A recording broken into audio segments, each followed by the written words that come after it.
Dan kembali bersama Fokus minggu depan, saya Lokman Haris dan seperti judul rancangan ini, fokus kita adalah untuk melihat apa yang akan mendominasi tajuk berita sepanjang minggu depan. Dan tidak semestinya ia sentiasa politik atau ekonomi, kadang-kadang ia juga boleh jadi teknologi. Seperti yang kita saksikan baru-baru ini, Apple melancarkan antara lain Apple iPhone 14, iPhone 14 yang sudah tentu dinanti-nantikan oleh banyak penggemar dan pentaksub Apple di Malaysia. Dan editor Niaga Awani dan juga host kami, Ibrahim Sani, baru saja pulang dari California untuk selepas menghadiri acara tersebut dan menyertai saya pada hari ini. Okey Ibrahim, saya tahu Apple sememangnya seperti biasa mengumumkan berkenaan dengan banyak produk lain seperti Apple Watch, AirPods dan sebagainya. Tapi naturally, secara semula jadinya tumpuan paling banyak terfokus kepada iPhone 14.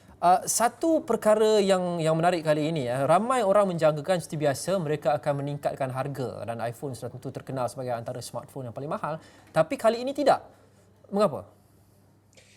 Antara sebab Apple tak nak tingkatkan harga secara mendadak adalah kerana mereka nak meluaskan pasaran pengguna iPhone, sama ada iPhone 14 ataupun 14 Pro dan sebagainya.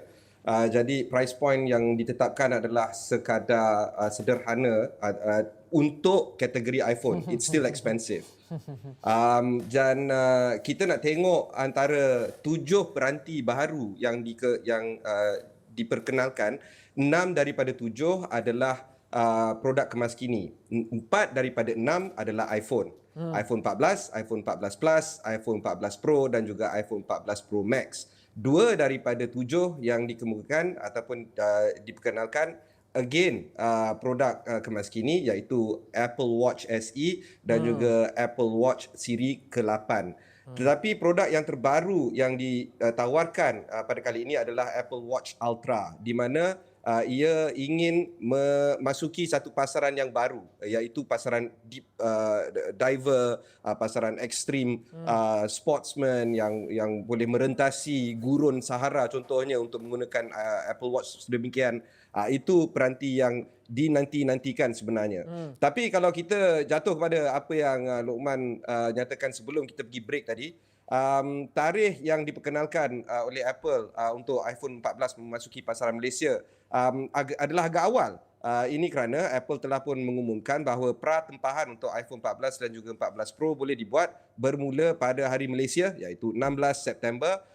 Dan penawaran pula iPhone 14 akan mula dijual pada 23 September. Sementara itu iPhone 14 Plus boleh didapatkan pada 7 Oktober tahun ini. Sementara kedua-dua model iPhone 14 Pro akan mula ditawarkan bermula 23 September. Sekali lagi, ini menjadikan penawaran telefon terbaru ini adalah antara terpantas berbanding dengan sebelum-sebelum ini, dan Malaysia merupakan antara pasaran pertama yang akan mendapatkan iPhone 14 berbanding dengan pasaran-pasaran lain di dunia. Ya, saya sebelum ini nak simpan soalan tu untuk terakhir sekali untuk tease dan sneak preview sedikit, sebab itu soalan yang paling ramai orang tanya, bila akan pra-tempahan akan dibuka dan bila akan mula available. Tapi tak apa, James dah menjawab. Harganya sederhana untuk level iPhone 14 Pro, dan ini bila anda dapatkan maklumat lebih lanjut di Twitter Ibrahim Sani, beliau sentiasa update. iPhone 14 Pro RM5,299, iPhone 14 Plus RM4,699, Pro Max RM5,799. Ini semua adalah base price bagi model-model ini. Sudah tentu jika kapasitinya lebih tinggi akan lebih mahal. Katanya ada sehingga mencecah hampir RM8,000. Dan salah satu kritikan selain daripada ia mahal berbanding dengan rivals yang lain, Ibrahim, adalah kadang-kala setiap model iPhone ini upgrades-nya adalah marginal. Penaik tarafannya tidak banyak. Marginal upgrades antara iPhone 12 dan 13 sebagai contoh, 10 dan 11. Jadi untuk 14 ini, adakah ia satu perkara yang sama, iaitu marginal upgrades berbanding dengan iPhone 13? Kita kena ingat, setiap kali ada iPhone baru, mereka yang mempunyai iPhone 12 ataupun 13 mungkin tidak akan membeli iPhone 14. Ada yang juga ada iPhone 10, iPhone X pun mungkin tidak akan upgrade ke iPhone 14. Itu normal. Tapi apa yang kita kena faham adalah wujud sebuah pasaran di mana pengguna iPhone yang lama, maybe you're on iPhone 8, iPhone 6 even, now is the time to upgrade. Untuk menjawab soalan Lokman tadi, kita kena tengok dulu price point dia, 5299 untuk iPhone Pro 128GB. Kalau kita scale up, 256 5799, Yep. 512 gig 6799 dan juga 1 terabyte 7799. Itu untuk Pro. Pro Max pula untuk 128 gig 5799, 256 gig 6299, 512 gig 7299, and betul Lokman kata mencecah 8000 iaitu 1 terabyte 14 Pro Max 8299. This is a price point that is very high ya untuk pengguna telefon, tetapi untuk pengguna iPhone ini adalah sejajar. Again, sekali lagi saya cakap again, this is consistent with the previous price points that we have spoken about. Maybe ada slight increase about 2-300. Tapi kalau nak menjawab soalan Lokman tadi, apakah yang menarik tentang iPhone 14, memang wujud satu upgrade. I wouldn't say minimal, but it is an important upgrade ya, sebab ada 4 upgrade yang penting kita kena sembang. Pertama adalah Dynamic Island untuk iPhone 14 Pro dan juga Pro Max. Tak ada dekat iPhone Pro ataupun iPhone 14 dengan iPhone 14 Plus tak ada ni. So kalau nak yang Dynamic Island, iPhone 14 Pro dengan Pro Max ada. Okey, untuk pembenci takuk yang besar tu sejak ada iPhone 10, isu ini diselesaikan tahun ini dengan penggunaan Dynamic Island, iaitu lubang pada skrin kamera berhadapan yang menggabungkan UI dengan UX untuk menjadikan notch tu sebagai a little bit more infographic. Dan ia akan mengecil Dynamic Island teks, ada membesar kalau ada tahap pengecasan dan sebagainya. That's the first. The second is Apple A16 Bionic chip semakin berkuasa. Kita pun tahu berapa pantasnya Apple A15 Bionic chip untuk pengguna iPhone 13 sedia ada contohnya, atau 13 Pro Max. Now it's very fast, and kena ingat dia punya thin dia punya depth dia adalah 4 nanometer. This is provided by TSMC ataupun Taiwan Semiconductor Company. It's also available for other companies. What is different here is that Apple A16 Bionic chip bekerjasama dengan ekosistem Apple, and that is the one that people want to buy normally.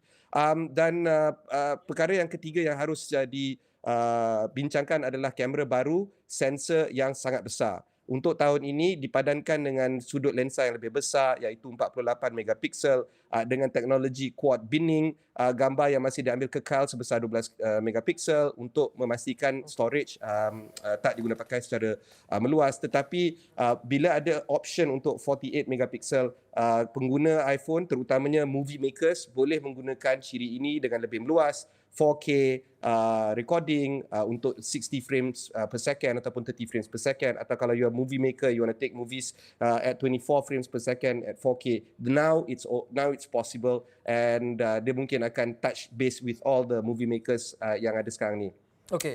Dan the fourth thing that I feel that is very very important untuk kita discuss adalah kamera swafoto autofocus. Dan ciri swafoto kamera autofocus finally sampai dekat iPhone 14. It's notable to say this, other mobile phones dah ada dah. So iPhone is late to the game. So once iPhone 14 ada, it is now consistent with the other manufacturers. So this is not new in the industry, but it is fresh for an iPhone. Dan image pada viewfinder dapat difokuskan dengan lebih baik, dengan lebih pantas, dan siapa yang nak ambil selfie banyak-banyak letak kat Instagram macam aku sekarang ni, now you can, because the autofocus. Tapi I'm sorry to say, when you have a pretty face like mine, you don't need an autofocus. However, not many people are pretty as me, so I guess you need an autofocus for your camera swafoto, Lokman. Setuju. Dan Dynamic Island, Dynamic Island itu untuk bagi mereka yang mungkin tidak tahu di sini adalah, correct me if I'm wrong, adalah this area here di mana kita letak telinga untuk apabila kita nak bercakap telefon lah. Jadi kawasan ini memang dia tambah baik dengan agak signifikan adalah iPhone 14. Di sini, okey, Dynamic Island. Okey, itu satu.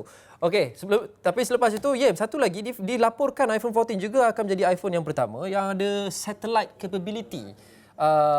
Is there anything more that you can go into this? Dari segi tempat rural pun boleh dapat reception. Benar. So ciri SOS kecemasan menggunakan satellite diperkenalkan. Dan kesemua model iPhone 14, kesemua 4 ciri model 14 ada ciri emergency SOS via satellite yang membolehkan pengguna menghantarkan mesej pesanan ringkas kecemasan ataupun SOS menggunakan rangkaian satellite jika tak ada rangkaian selular mahupun internet. Dan ciri menghantar SMS ini dipermudahkan dengan menjawab soalan-soalan lazim dari FAQ dia dan diberikan secara percuma kepada untuk 2 tahun kepada pelanggan di Amerika Syarikat dan di Kanada. Namun demikian, masa saya pergi dekat, masa aku pergi dekat Cupertino punya event tu, there is no statement yang menyatakan bahawa pasaran-pasaran lain seperti Malaysia dibolehkan menggunakan ciri satelit ini. So they're not saying that we can't use it, they're just not saying that it's available. So make that or what you will. Tapi Lokman, kalau kita nak mengajak kepada mana yang mengecewakan, ada a few yang mengecewakan. First of all is ciri Apple A15 Bionic chip kekal kepada iPhone 14 dan juga 14 Plus. So you're paying thousands of ringgit for a A15 Bionic chip. iOS 16 is an upgrade, but it's not really a revolution moving forward. There's a lot of debate in terms of how the iOS 16 is a little bit the same compared to iOS 15, tapi ciri keselamatan dan privacy tetap diusahakan untuk iOS 16. So if you're big on privacy and security, it's still there. Dan antara yang mengecewakan adalah pengecasan masih plug dia masih 20 watts. And still lightning. A lot of conversation was on whether or not the charger is going to be on USB Type-C. So these are the things that is still there, noises. Tapi if we can move the conversation into, say, the AirPods Pro 2, Generation 2, it's again another slight upgrade. We don't talk much about the AirPods Pro 2, but it's still priced at 1099. So for those yang have been holding out to buy the latest AirPods, now is the time. But I think the big news right now is the Apple Watch Ultra, because dari segi business, mana-mana pasaran segmen yang Apple dah masuk, diorang dah tepu.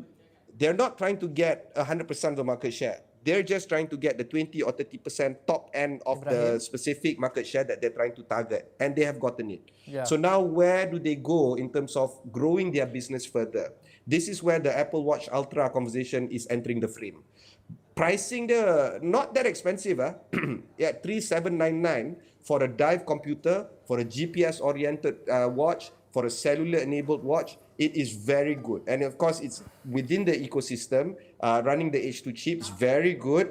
But it is now competing against Garmin, for instance, so all the other extreme sports watches. This is an area yang aku nak tengok secara mendalam dan meneliti untuk memastikan bahawa kalau Apple benar-benar dapat memasuki pasaran ni, finally they are penetrating a market that is very new to them, and for the first time they are entering a wearables market share that they can actually grow even deeper. So Apple Watch Ultra is something that we need to look at moving forward. Very briefly, we're almost out of time. Semua yang Ibrahim sebut sudah tadi berkenaan dengan ciri-ciri yang sudah ada pada telefon dan juga model-model yang lain, baru saja diperkenalkan untuk iPhone ini, dan sudah tentu harganya adalah different level berbanding dengan Android dan sebagainya.